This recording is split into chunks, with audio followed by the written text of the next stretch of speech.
Everybody good? All right, welcome everybody to our September Steering Committee. I want to thank everybody here. We've kind of been off a little bit, so welcome back. Let's start off with our agenda. First thing we want to do is approve our minutes, so I call on Vice Chair Pettis Reed. Mr. Chairman, I have reviewed the minutes. I haven't found any problems there, and I'll make a motion they be approved. I have a motion. Do I have a second? I have a second, Commissioner Johnson. All those in favor say aye. Aye. Opposed? Let's move on. I'd like to announce, well, you know what? Let me back up. This is new, so I apologize. I have public comments. So nobody has signed up, so we'll move on. Next is I need to announce the Historic Courthouse Museum Board of Trustees vacancy. Also want to announce BZA Vacancy, a 5-year term, October 23 to October 28. I want to announce 2 beer board vacancies, 3-year terms, October 23 to October 26. I want to announce 1 beer board alternate vacancy, 3-year term. I want to announce an IDB vacancy to fill a retiring member seat. Term expires August of 2029. I also want to, if you look on your agenda, it says confirm codes enforcement. We didn't have any application, so I'm going to announce that again. So we are announcing for codes enforcement adjustments and appeals board vacancy, 3-year term to expire September of 2023. Now I want to go back and we want to confirm reappointment of Lynnissee Patrick for CUD appointment, 4-year term, November 23 to November 27. Is Ms. Patrick here? All right, well, I need a motion to confirm. Commissioner Cush, Commissioner Beverly, second. All those in favor say aye. Aye. All those opposed? All right, next is we need to confirm Ted Batey, Joanna Medlen, Romel McMurry, Robert Peay, Craig Harris to the Ethics Committee, confirmed every September. So I need a motion. So moved. Got a motion from Commissioner Johnson and Michael. All those in favor say aye. Aye. Opposed? All right, let's move on. Next is, if you look on your iPads, is the 2023-2024 standing committees. So of these standing committees, 20 of the 21 commissioners got their first and second choice. The other one got his third choice. So everybody got what they wanted in this. There's only one change in the entire committees is Jeff Phillips is going to property management and Carl Boyd will be going to public works. So is there any questions? Don't need time to look over it.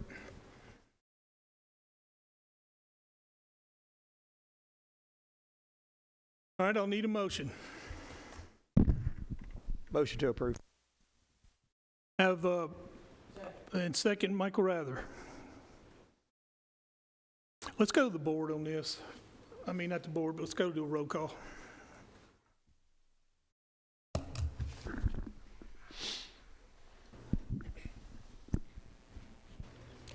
Commissioner Cush? Yes. Commissioner Beverly? Yes. Commissioner McAdoo? Yes. Commissioner Rather? Yes. Commissioner Paul Johnson? Yes. Commissioner Reed? Yes. Chairman Harris? Yes. Motion passes. All right, let's move on. Next is, I know some of y'all get from your constituents, we get a lot of questions on the IDB board. And what I want to do is I want to ask the IDB board to come up. I want them to explain the process of the IDB board, and I also want them to let us know how they choose the impact, to the impact, and how do they make their choices. Bill, come on up. Introduce all yourselves if you don't mind, and it's all yours. Thank you, Chairman Harris. My name is Bill Jones, and I'm the chairman of the Industrial Development Board. With me is Mr. Paul Latour, who leads our Chamber of Commerce, and Mr. Sumner Bolden, who is the counsel for the Industrial Development Board. Chairman Harris asked us to come and just give you a brief outline of how a deal works its way from the very beginning to the very end. And so that's what we're here to do. Again, need probably about 5 minutes to talk to you about that. The truth is the vast majority, 99% or so of deals originate through the Chamber of Commerce and Destination Rutherford's how they start. So what I think we'd have to do is let Paul take you through how it gets to that point, and then once it gets through there, then it may become for the Industrial Development Board, which I'll talk about that process. But Paul, if you can take them through the first part, please. Sure. Well, good evening. I'm Paul Latour again, as president of the Rutherford County Chamber of Commerce, and so we are the entity responsible for, I guess, economic development for the county. And so if you'll kind of imagine, the chamber is the front door of companies who are looking to come and locate here. So we basically we generate our leads through, I guess, 3 different buckets. One would be, of course, through the state of Tennessee and their Department of Economic and Community Development. We also have TVA, which has a very robust economic development department as well, and they provide leads. And then, of course, we generate our own leads, and Patrick K. Mack, our Senior VP for Economic Development, is also here. And so we have relationships with different companies. We have relationships with different site selectors and real estate professionals all across the country that we deal with. And these companies, these guys specialize in economic development site selection process. So basically, the first process, it would be, of course, the company would have a real estate need. And they would come to the state or to us or the TVA and say, hey, we're looking for a particular desire to have a site or a building. And so certainly if we have that, we have the ability to kind of move to the next phase, which would be the RFP, or the request for proposal. So we go through a lengthy process normally of doing that. And so we provide information on real estate. We provide information on the infrastructure that's available at the site, any site conditions that they may need to be concerned about, and then also, of course, utilities. The second piece of that is the workforce development piece, and we have to explain if they're going to hire X amount of people in certain skill sets, then we make sure that they understand, number one, we have a great school system here, 2 great school systems. Our post-secondary education systems are second to none. And we also have a very, again, robust workforce development program we partner with all our different institutions on. So we're able to talk about the things we're doing in workforce development to make sure that they have a comfort level of coming in. The other piece, of course, is quality of life. They want to know what there is to do here, what it is to like to live here. And so we go through that process of A to Z from everything you can imagine. We get all kinds of questions about how much snow we get, which is was fun. Had explained to a foreign company how tornadoes work. That was interesting. But anyhow, you can imagine all the questions that we might get. And then I guess the final piece is the incentive piece. And so certainly, if we are going to compete with other communities, other states, the incentive game is unfortunately or fortunately part of what we have to do on a daily basis as we try to lure new jobs and new capital investment to our community. So if you look at the investment buckets as well, I guess the state of Tennessee is probably a leader in that in terms of providing incentives from the state level, and that can range from infrastructure grants to extend any kinds of infrastructure that's needed. We also have worked through TDOT to get roads built that may or extended or increase safety enhancements to a particular road in order to accommodate this new company that would be coming in. In addition to that, they also provide money for job training. A company's going to come in to Tennessee and train Tennesseans. The state of Tennessee will step in and actually be a part of that from a cost-saving standpoint, and that will help us. And they usually partner with the TCAD or Motlow or MTSU or others to get that done. So we want the training to be localized and specialized here in the area. In addition, TVA is also involved. Of course, all of theirs, as you can imagine, is wrapped around the electric infrastructure that might need to be extended or enhanced. Sometimes we have to build a substation. Sometimes we have to run different lines if the electricity is not there. So TVA is very involved in that, and also with energy tax credits, just to name a few. And then the third bucket, of course, is local, what we're able to provide here.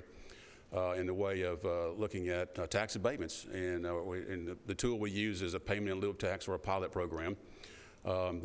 We've been very successful in luring new jobs here with the use of which you as a county commission allow the industrial board to do in order to be competitive. And so we certainly, when we get to that point, we go through they fill out an application with us to talk about how many jobs they're going to be producing, what the wage of those jobs are in terms of their capital investment as well.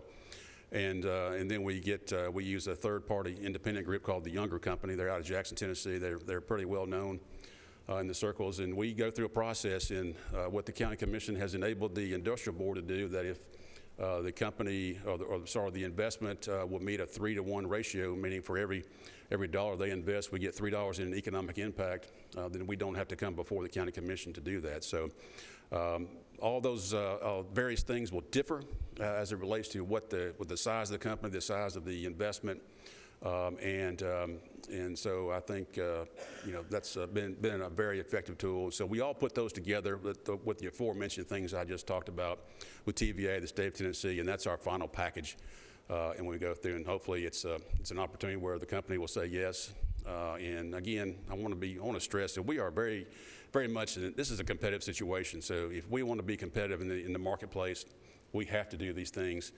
And I feel like we are. And so Tennessee in general has been great over the last several years. Matter of fact, in the past year, been very successful in that. And I think Rutherford County, you can be proud that you have a great team. That's a very conservative approach as it relates to economic development and incentives. And we want to do things that are best for that. But with that, I'll turn it back over to Bill and or Sumner to talk about maybe some additional process from the board level. Thank you.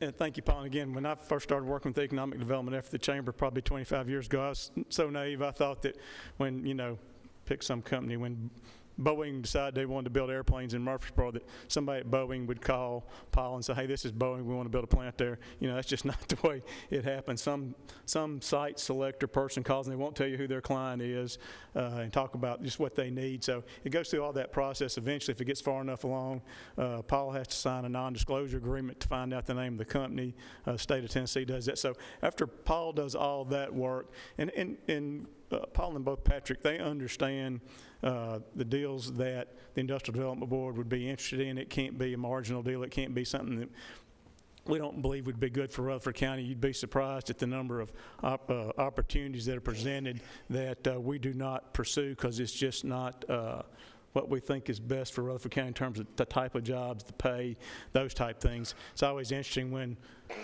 I won't say which one, when one of our neighboring counties makes a big to-do about some deal they got, and you look deep, it's a lot of jobs, but they don't pay a lot, they don't have any benefits, and we passed on them the first time they called us. So it is that process. But once it's been vetted through Destination Rutherford and the economic development efforts at the chamber, then Paul and Patrick will call me and say, hey, this is an opportunity we're working, the state's working, and this is what we think it would take to make a decent proposal to them and ask if we can bring it before the Industrial Development Board.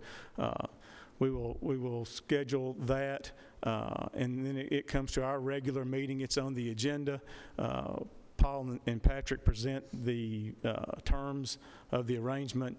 The board discusses it, reviews this Younger report, which is a complex economic impact study that we rely on, that calculates the impacts of all aspects of the deal, from jobs to construction to capital expenditures, wages that get spent in the community. It takes all that and runs a calculation that compares the taxes that are being considered for abatement versus the taxes that they project would be collected over that time period.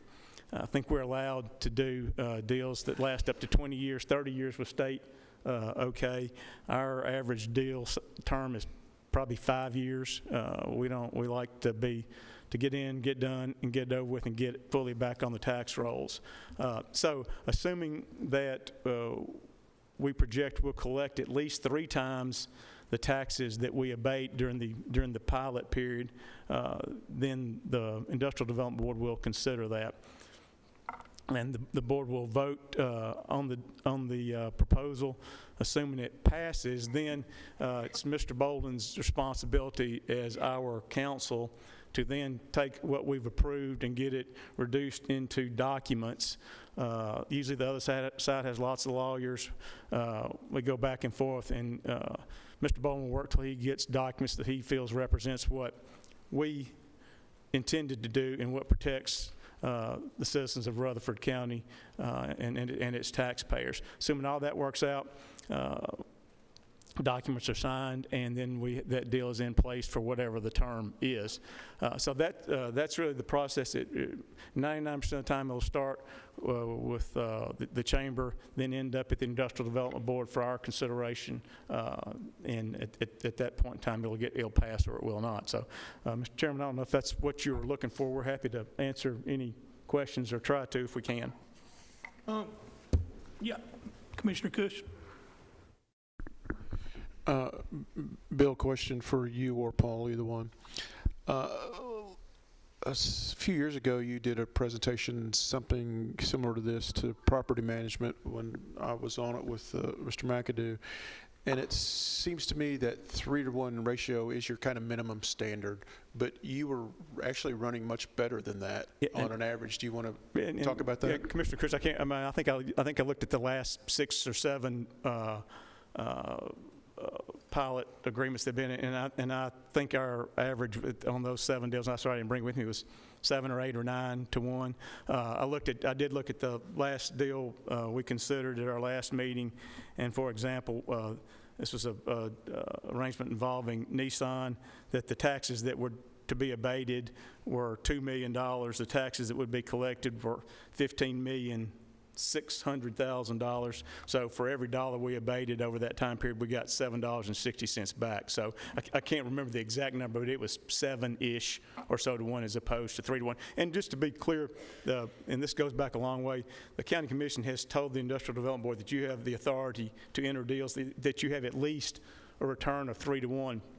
Should we have a situation that did not meet that standard, it came in short of that, which over someone who's been with the board a lot longer, but there's been 2 or 3 situations where if that happens, then normally what we will do is myself, Mr. Latour, and/or Mr. Kamick and Mr. Bolden will arrange a meeting with the county mayor and say, you know, this is an opportunity that's out there. It will not meet the 3 to 1 that we have the authority to approve. If we were to approve it, it's going to have to come to County Commission for their consideration, just to let them, whoever the mayor is, know that that's out there. There's very few deals. Frankly, Paul or some, we've had, going back to Mayor Burgess, 2 or 3 conversations, something like that, none of which have ever risen to the level that it got far enough along that we ever even it got to the Industrial Development Board. So you can do a deal that's less than 3 to 1, but we have to come to the full commission for approval on anything that falls short of 3 to 1. So when you do a 7 to 1 or 8 to 1, and usually you said your time is about 5 years, and so say it's 7 to 1 on let's say it's about 15 million. And so does that 15 million start making us money day one, or does it start making us money after 5 years? Well, in that example, and again, this is just the last one that we did.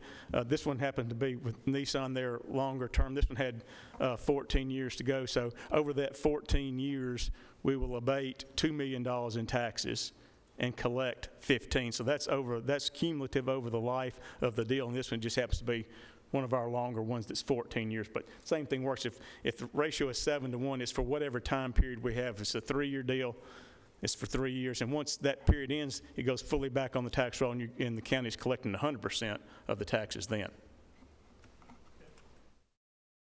Ask you a question? So does the chamber go out and recruit, or you just, companies come to you and you consider them then?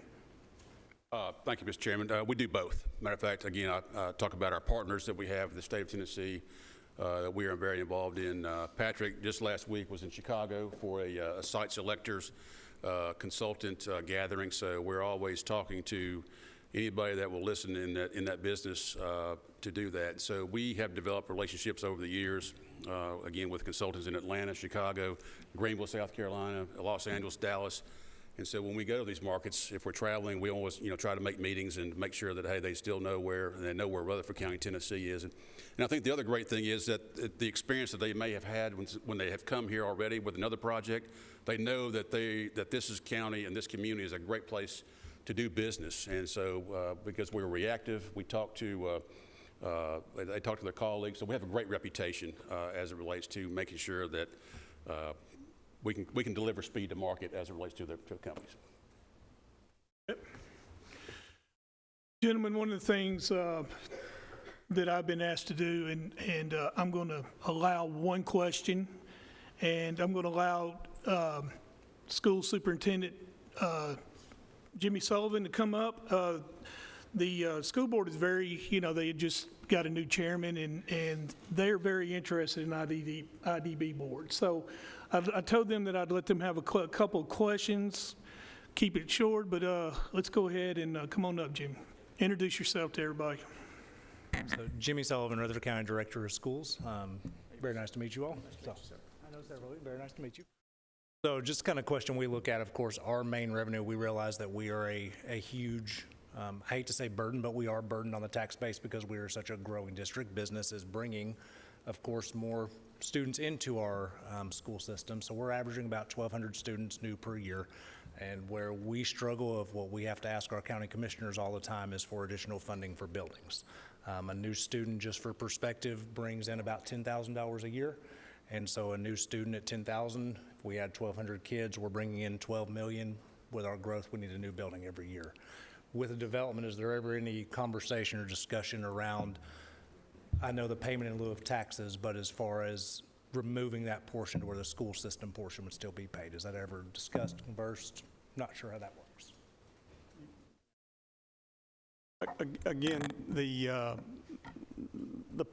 the pilot is above those, so it does not necessarily take that in consideration. And just one comment, you mentioned that schools were a burden. I would, as all of us are proud alumnus of the school system. There were only 2 high schools when Sumner and I went through, so it's 1,000 years ago. But that's our future. So again, we're very concerned about that as well. And the way, frankly, we look at that.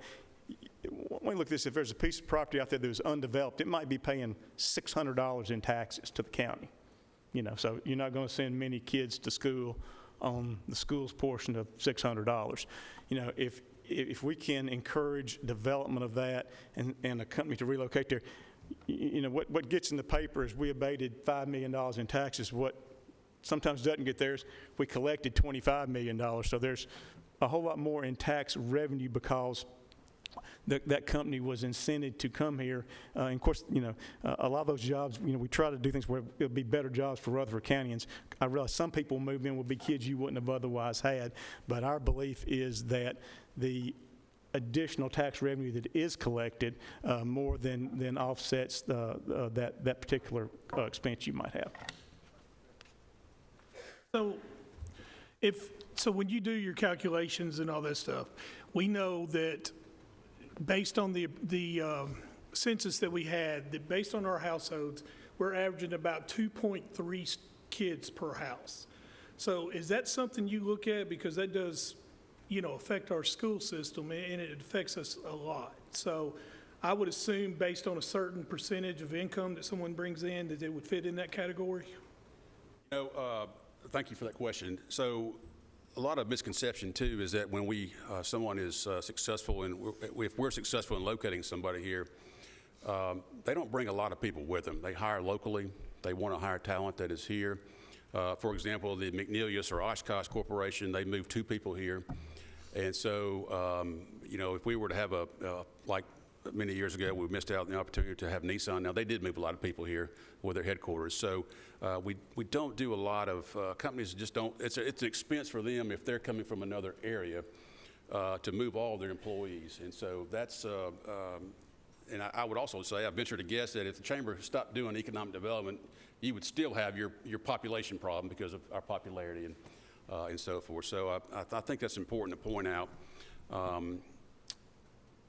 And so, yeah, again, we're very conservative with what we do, and I hope that answers your question. Absolutely. I mean, Paul's exactly right. We've done some studies on how many people move and stuff like that. I think what is more important and has become more evident to me over time is that it's much more impactful if we're doing a good job recruiting the right type of industries, that what we need, and frankly, the questions we get asked first, we bring them around the square, they like the square, everybody's nice, everybody's friendly. They want to know if we got anybody who can work for them. So that's their biggest fears. They spend $500 million doing something here and they got nobody to work for them. So what our hope is and what drives us both from the economic development side and the industrial development side, we want to incent jobs that when your kids get through school, that they've got someplace good to go work, and that it's not a $12 an hour job with no benefits, that it's a good job, that a young person, even if they don't go on to more school after you're through educating them, they got a chance to have a good job here, take care of their family. So again, to me, it's about what kind of jobs are we providing, and that you know, and Paul and Patrick will tell you, one of my first questions when they talking about this, what are these jobs going to do? What kind of skill sets is it going to need? And is it going to be something that our citizens can use to further their career and give them a chance to stay here and make a good wage and raise their family?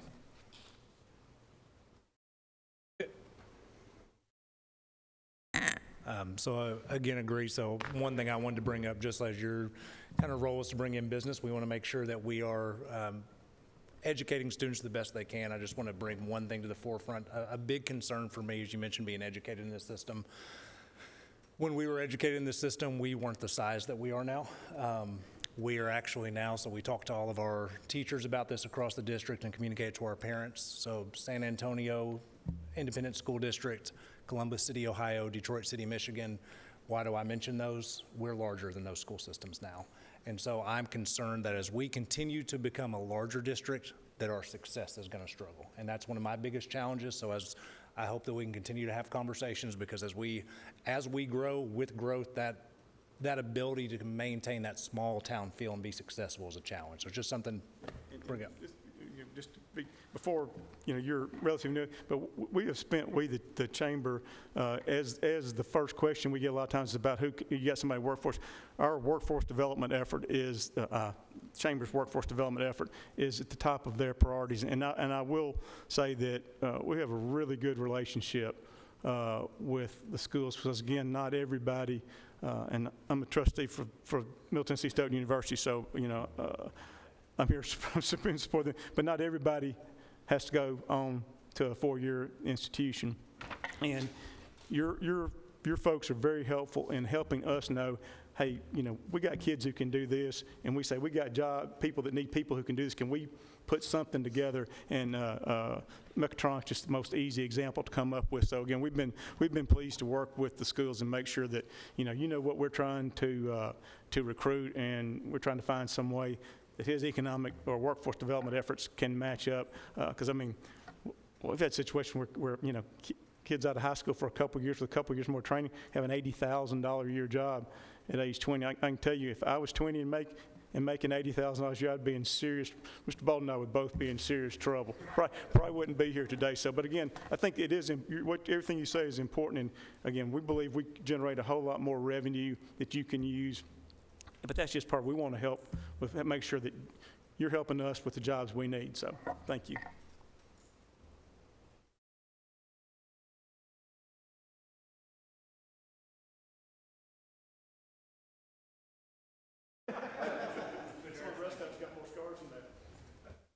First of all, I want to thank all y'all. This has been very informative.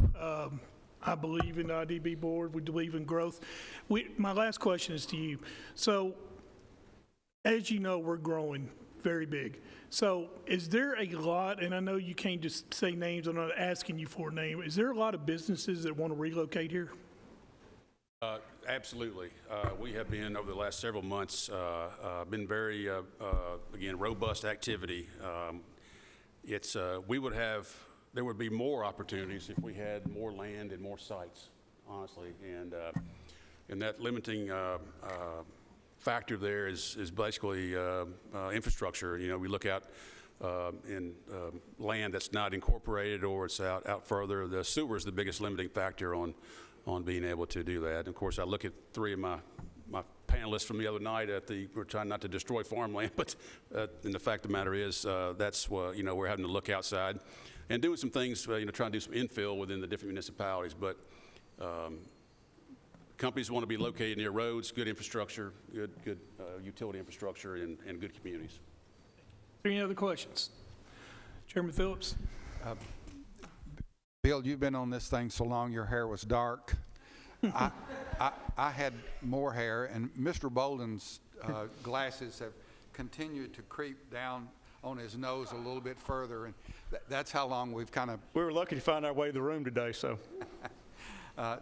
The job that you guys have done has been invaluable to Rutherford County in the past.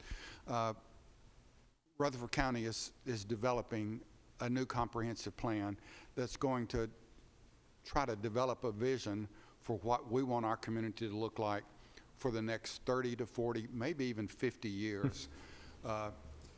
Is there a way that the IDB can tap in to that vision when that vision is developed so that you're not doing things that's contrary to that vision?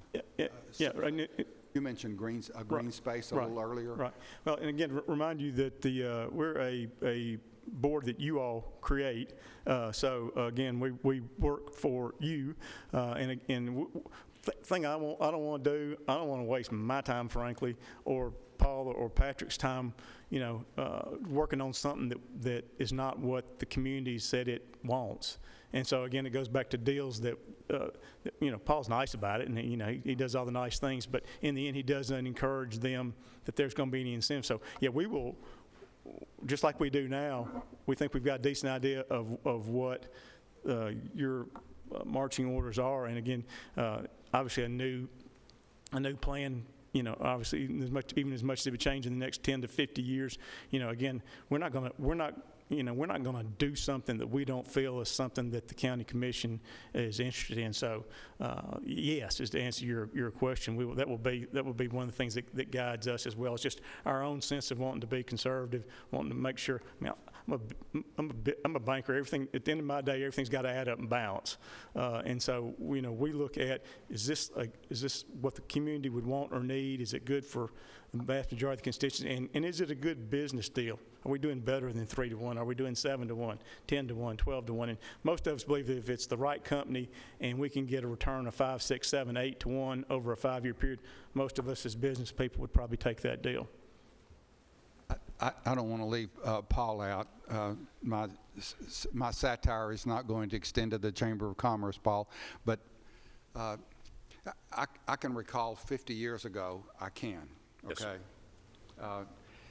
that Rutherford County was begging for employers, and that explosion started with the Firestone plant in Laverne, and then shortly after we had good companies moving in here, the Kroger Dairy Processing Plant, Pillsbury, Rich Products, just to name a few that came in and got the cream of the crop. Some of the things that we're hearing, and I know that you're probably hearing them too, but how do we address that? Some of those that are now mature and established companies that have been here for 40 years feel threatened because of the growth that we're having, and the growth that are coming in is not creating jobs for somebody else other than the employees that those companies have been using for a number of years are going elsewhere. So how do you address that as it relates to recruiting? It's just part of our comprehensive workforce development, arm. And when Dr. Sullivan was talking about, providing a skilled workforce, which they are, and so you have to stay on top of it. The good news in our situation is that everybody in this whole country is in this problem in terms of a lack of a workforce, and then you have companies who are coming in who do. I'm sure there's some swapping back and forth. But I think it kind of ups everybody's game when there's a little bit of competition. But we are sensitive to that, and we have looked at deals where we felt like it would be better off if they were somewhere else because they were just going to come in here and possess 1,000 jobs that we really don't think we could fill. So we chose not to provide any incentive proposal to them. And so it's a balance, Commissioner. It's tough. Then you go through these generations of people that have been working there forever, and now they're leaving the workforce, and they're taking all that institutional knowledge with them to go home. And so you have to backfill that, and so it's a challenge. But we have 3 people on our workforce development staff who do nothing but work with Dr. Sullivan's team, with our MTSU.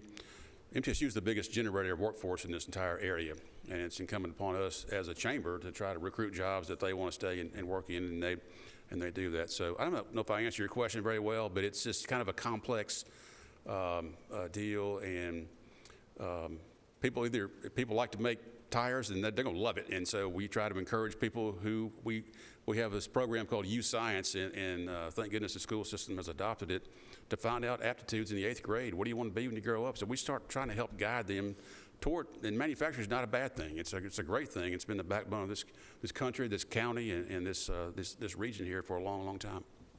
Just one quick follow-up. Some of the companies that back in the 80s, early 80s, when the newer companies were coming in, replaced like Samsonite, General Electric, Chromalox, those from years past, that were the employers that everybody wanted to work at. In a matter of 10 years, they were gone. Some of our older companies now that replaced Chromalox and General Electric, some of those are developing age-related issues and need to be completely retooled. Are there incentives through IDB for that to happen? We did that with Nissan recently. When their pile was up, we helped set the stage for what we believe is going to be a kind of a renaissance with their new, I shouldn't say new, as the switch over to electric vehicles and looking to the future in the next 30, 40 years. We hopefully, and the good news is if they don't get any tax benefit unless they invest the money. And so that's one example of what we try to do. And you guys are a big part of that. Chairman Reed? I also serve as chairman of the Planning Commission. And just today, I was out with a developer within the city, and he invited me out this morning to see a development that they had already primarily done, and they were looking at doing the similar development out in the rural area. And he wanted me to see this development to see how it would fit within the rural area. And as I do a lot of times when I go to do one of these look-ats, I get there early before everybody else does and circle the development just to see what it looks like, to sort of get a feel. And I did this one this morning. And when he gets there and we sat down and started talking, he said, well, what did you think? I said, first of all, I didn't see any people. I said, there's nobody here. They've all gone to work. And I said, plus, I don't see any yards in your development. And the houses are very close together. And I said, you're fairly close to 840 out here. So it tells me these people get up in the morning, they get ready, and they hit 840 and they're gone. I said, I live in the rural area. I live out there. I said, are these people staying here over the night and then they go somewhere else? Are they living here in Rutherford County? And I said, are they absorbing the life of Rutherford County is what I'm looking at. And he said, well, what are you talking about? I said, I'm talking about density, and that concerns me in the rural area where you do have a sewer capabilities here. You have all those capabilities on a really good road and all this, but when you go to the rural area, it's not there yet. And it concerns me. He said, well, what's your biggest concern? I said, the growth we have and what we got to be thinking about on this comprehensive plan that Chairman Phillips has just said. And he said, well, do you feel like this 600,000 mark we are talking about out here in the future, Rutherford County can't handle it? I said, to be honest with you, the 350,000 we're having problems with is sort of like what the late Jimmy Buffett says in Murfreesboro, it's 5 o'clock somewhere all day long. We've got traffic problems all the time. And whenever you try to move what is happening here within the city area out to the county area, we got some of the similar things. So when I'm thinking about a comprehensive plan and the growth we're having within our county here, and we're talking about this many more people and having the life of Rutherford County we once knew as far as the rural area is concerned, we have to look at those things too.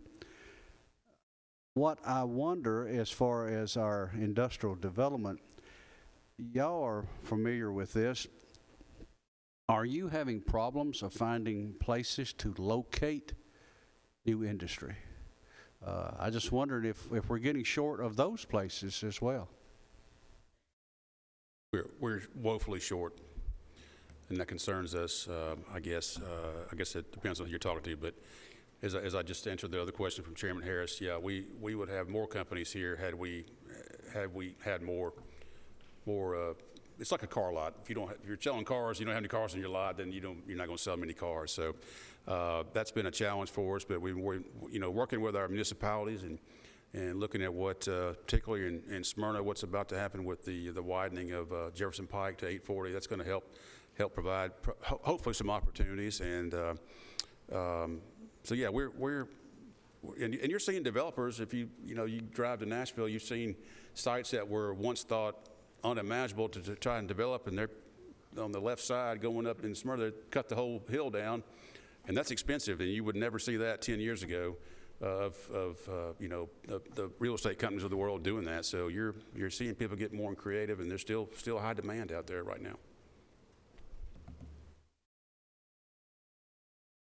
No, absolutely. Mr. Bolden's here to keep me out of trouble. He reminded me of something I told him earlier in the day. I wanted to make sure I told y'all, and I didn't. It's not when we ink these deals that it's just over. If part of the deal was you had to bring 250 jobs in over 5 years, Mr. Bolden does an annual certification with each of these companies who are beneficiaries of any type of agreement, and they have to certify where they are toward that goal. So it's not that we just do it and hope it works. I mean, he does have them certify, and if they don't meet those goals, then their abatement agreement is in jeopardy. So anyway, just make sure you know that we do follow up on an annual basis to make sure that they're performing as they agreed. So just Bill, one more thing. The reason I'm doing this is because a lot of people don't know what an IDB board is. And for every person out there that knows how government runs, there's 100,000 that don't. So this year I'm going to spend my time trying to help educate on certain boards and certain divisions that we have so that people understand what's going on. Because IDB board gets blamed whenever there's a tax abatement. We get hammered, you get hammered. So I want them to understand how it actually works. My last question to you, Bill, is can you explain the difference between an abatement and a TIF? Yeah, really as briefly as I can. An abatement is just where a pilot agreement is just where we agree that we will abate some percentage of the real property and or the personal property. Just to make the math easy on me, if the taxes would be $1 million and we agreed a year and we agreed to a 50% abatement, obviously they would only pay 50% of those taxes for that period of that time. So that's the simplest one. It's just what percentage of all the taxes that we assess, what percentage are you going to pay? So that's what, and the part that you don't pay is the abatement. A TIF, or a tax increment financing arrangement, takes the taxes that are currently being paid on a piece of property.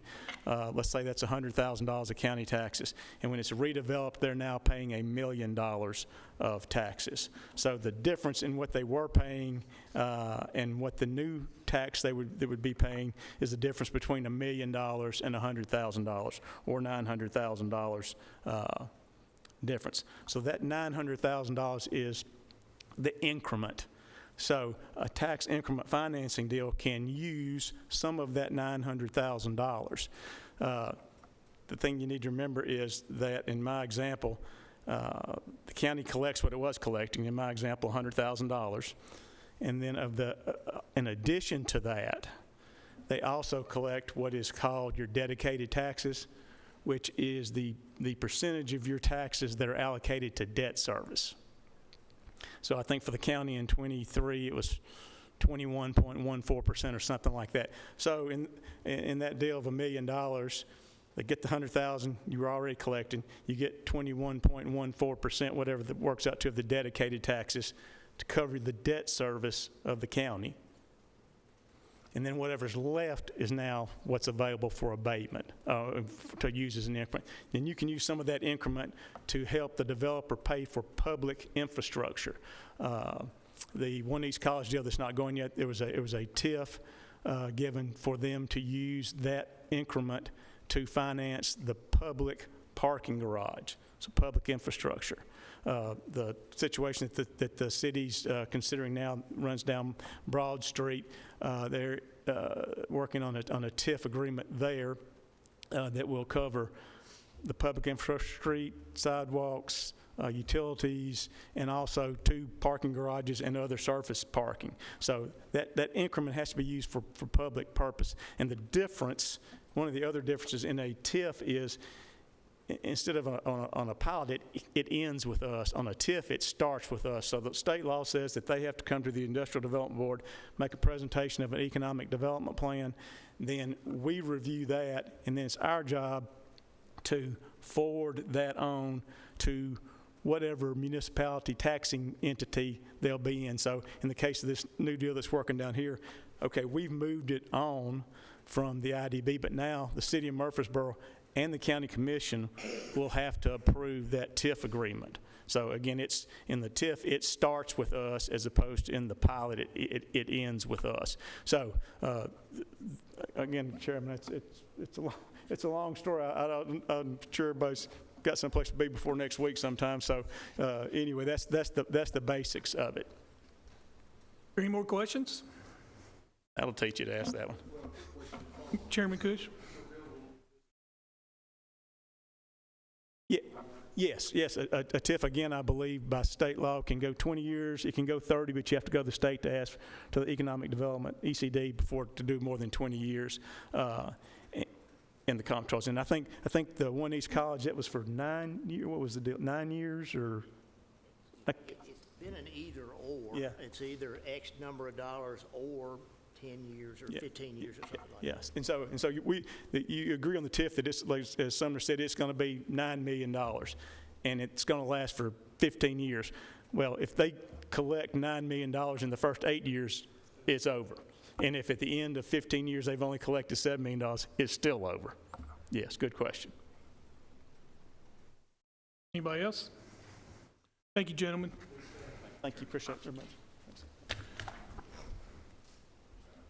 Now, I have 3 members of the Planning Commission here, Chairman Cush, Chairman Reed, and Chairman Phillips. I have a personal question. So you were talking about the Rutherford growth. So my question is, just because they kind of brought it up to me, Joe B. Jackson is where y'all kind of put all your industry parks. Is that correct?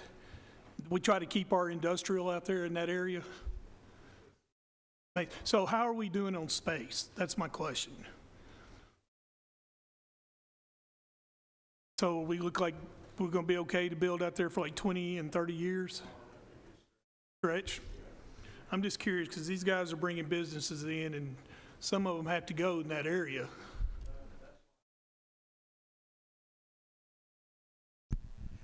I know, I think the last time we appointed individuals to that committee, I asked that question because of, where do we go when we run out? Where do we bring more people in? And there was discussion, I think at that time, maybe do we look at like 840 and places like that? And we have done that on some situations because they have come before the Planning Commission. Most of the growth has happened on this end of the county, what I call the northern end of the county. Most all of it has. Little growth has been out on the southern end of the county, and that's where Joe B. Jackson is, and that's where the future commercial and industrial growth needs to go. It's out on that end of the county, and that's where the land is, and that's where there's little growth compared to the northern end of the county. Joe B. Jackson is prime. That's one reason that we've spent so much money in expanding that Buchanan exit on the interstate to kind of handle some of that future commercial and residential growth, both. But you're exactly right, Joe B. Jackson, that end of the county is where the growth needs to go, not this end of the county. We're overloaded, sinking on this end of the county, so the southern end of the county is where that growth needs to go. That gives, if you think of the trucking industry and where Nashville and Murfreesboro sits from all the interstate connections, pushing it that direction, as Chairman Phillips mentioned, truckers who don't have to go through then Murfreesboro and through Nashville can then catch 840 to go east and west or around the loop to get north. So it takes a lot of that traffic, truck traffic, away from having to go through Murfreesboro on I-24 in through Nashville. So that 840 is a godsend really for helping get that kind of truck traffic that's going east or west totally out of Murfreesboro. And the reason, gentlemen, I asked this question, and it's strictly because I don't know it. So in the Joe B. Jackson area, are we reluctant to put residential neighborhoods there, or is that something, I mean, because I'm trying to see, I'm seeing the growth and I'm hearing these guys saying all these industries want to come here, and I'm just wondering, is that something that we look at as keeping residential from that area? I mean, I'm just asking, I don't know. One of the things that our comprehensive plan, if this commissioner has anything to say, will address is the zoning that we have and have had that's been outdated for a long, long time. Everything is zoned residential, so there's no way to stop residential growth unless you correct the zoning problem that we have, and hopefully that'll be addressed. So change for commercial and some type of industrial development, you have to change it from the zoning. One of the things we also hope to identify is where that commercial and industrial growth should happen. I-40 is the prime example. That's an ingress and egress that cries for that type of growth. South end of the county is also prime. Conflicts that you'll have is with the residents that are out there now about type of growth that's probably inevitable to come. Got to face those things, and that's the reason that the vision developing right now is so very important. Future of Rutherford County. I'll agree, at least some consensus of agreement as to where that residential growth versus some type of industrial growth should be. That end of the county is prime. Residential growth out there has been a fraction of what it's been on the northern end of the county. Beginning to see more industrial growth out there. That's where it probably that's where the land is that's out there. That's the problem that our school board is having, is finding the land to build schools, and we keep building them on this end of the county. Every time we build a school, there's more development around it. So at some point in time, southern end of the county.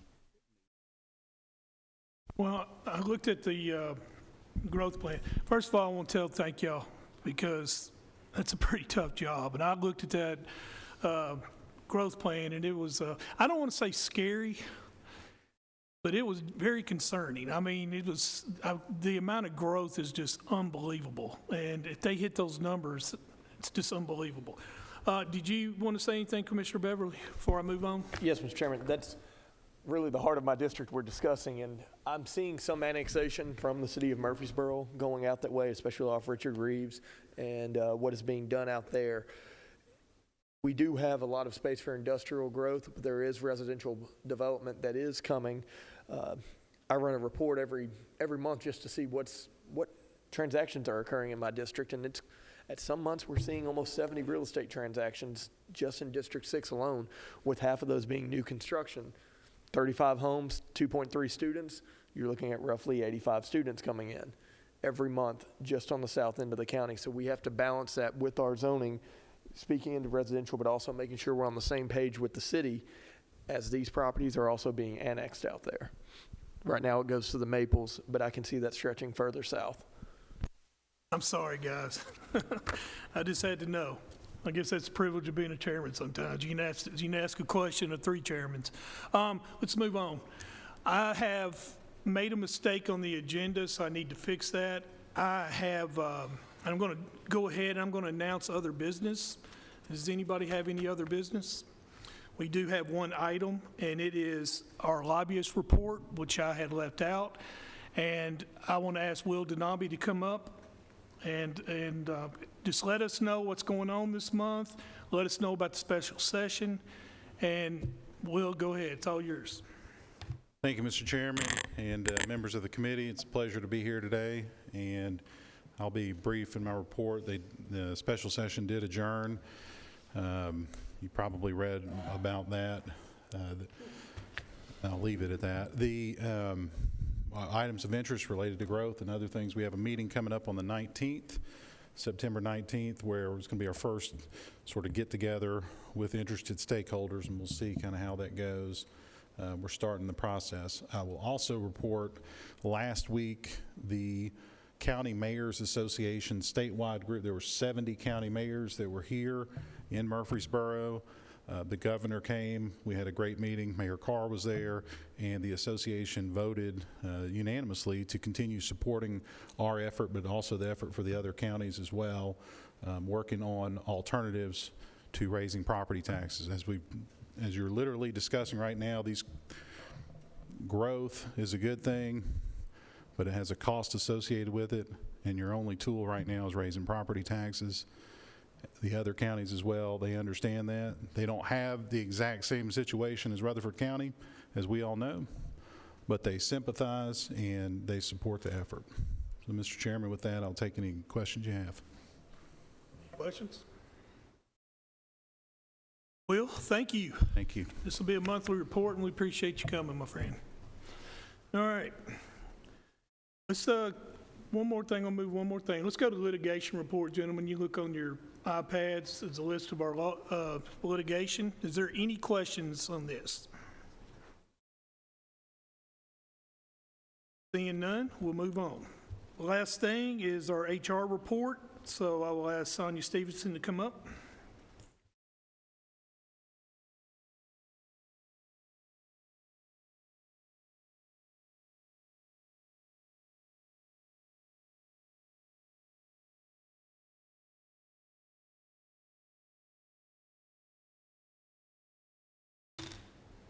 Chairman and Commissioners. So you should have loaded on your iPad the HR report that's on there. And the first page is the snapshot. It's just an overview by month, the activities that have taken place in the HR department.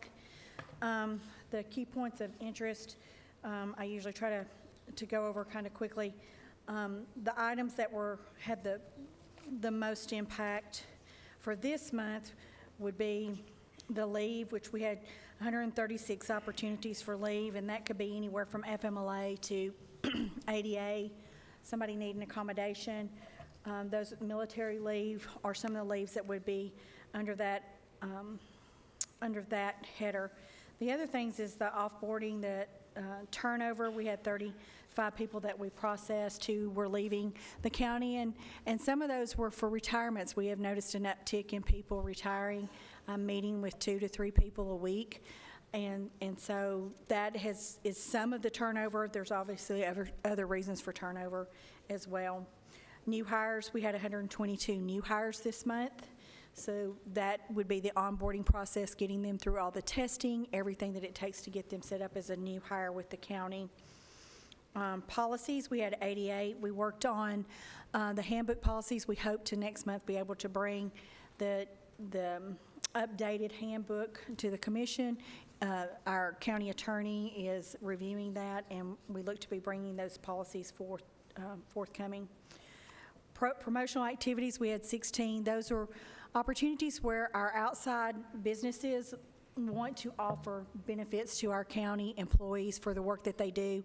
Sometimes they're related to our public safety, sometimes it's to our employees overall, and it could be anywhere from rent reduction to special loans on mortgage lending or those type things. So we get several opportunities for our employees. The other is the recruitment is the 2,563, and of that number, that's anywhere where we're processing the applications. So it could be, let me get to that page.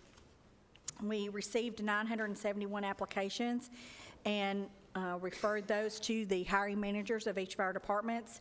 We sent out 481 declination letters. Those are letters, I call them no thank yous because I hate rejection. We conducted 109 interviews and we had 27 postings.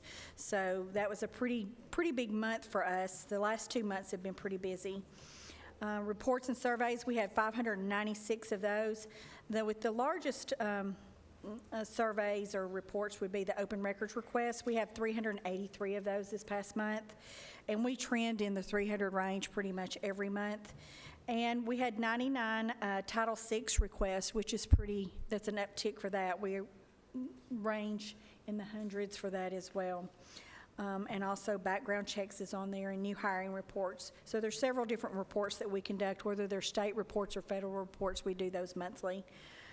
The next thing is special projects. We had 120 different special projects, and those are things that either is requested of the HR department from the mayor or something that the commission mentions, or just things that we're working on that are part of our personal business plan for our department, things that we want to move the department forward. It's also anything that we're doing to update. So if there's new labor posters, E-Verify was updated this past month, some of those things that would be in the special projects. Testing, we had 128 in the testing line, and those are primarily the testing that are required of new hires. So that could be anywhere from background checks to drug screenings to physical, those type things. Title VI, we had 99 different opportunities, and that is where we provide interpreters for the court experience, whether somebody needs a language, maybe they have a language barrier within our courts, but we also have expanded.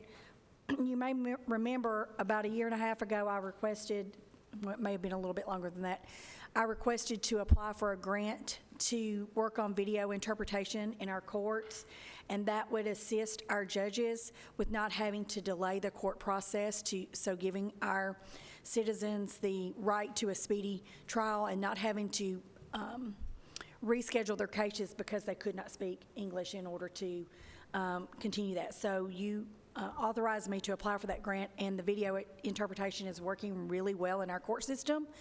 And so I have expanded that into our other programs. We're using it in a recovery court, in probation, building codes. All of our departments have access, judicial commissioners, but we're using that to do programs and classes for the recovery court program so that those individuals can also have access to the programs that we offer our other citizens of the county. So that is really taken off. And then we had 824 individuals who were trained in the last month. Are there any questions on that page before I move to the next section? Okay. So, give it to you in reverse. So, I guess the first page, I went backwards. The job postings, those are what postings were out there as of August 31st. And so this tells you what departments had the job postings that were active as of that time. So as of August 31st, these are the departments that had job postings active. And if you look in the next box, it tells what the titles of those job postings were and how many applications we have received. It tells you what date the posting was posted and what date it will be coming down. So this kind of gives you an idea of how many applications. So if you look like the firefighter recruit, we've got 149 applications, and that opened on August 7th, and it closes, it closes today. If you look at the school crossing guard, not school crossing, school crossing guards has 10 applicants that opened up in July. Technical support, that opened in January, and it just says until filled, and so we've got 79 applications for that. Warrants and booking clerks, we've got 24. So it just lets you see where we're getting applications, how many applications, so that kind of gives you an idea if a department comes to one of their other subcommittees that you may be on, saying that they're having a hard time hiring, you'll be able to see the numbers reflective in that. So are there any questions about that? And then the next group of pages is the vacancies that were as of September 5th. So I always try to go through and update my spreadsheet current, so it's as current as it can be whenever I bring it into you. And it tells you what department and how many vacancies that department has, the title of the vacant, and when the position became vacant. So some of them may have a vacancy in the future that lets you know that somebody's put in a notice or they're going to retire or whatever, but if it has the date in there, so that just kind of lets you know what vacancies we have in the county. So are there any questions related to that? There's no questions. I need a motion to approve. Commissioner Beverly, Commissioner Cush, second. All those in favor say aye. All right, thank you. Thank you. Is there any other business? I have a comment, Go ahead. if you don't mind. No. We'll lighten the mood up here. I learned something very valuable tonight. I knew what tax abatements were and are. The TIF, I thought was between me and my wife. So I had to learn a lot about a different definition of a TIF. So thank you. Anything else? We're adjourned.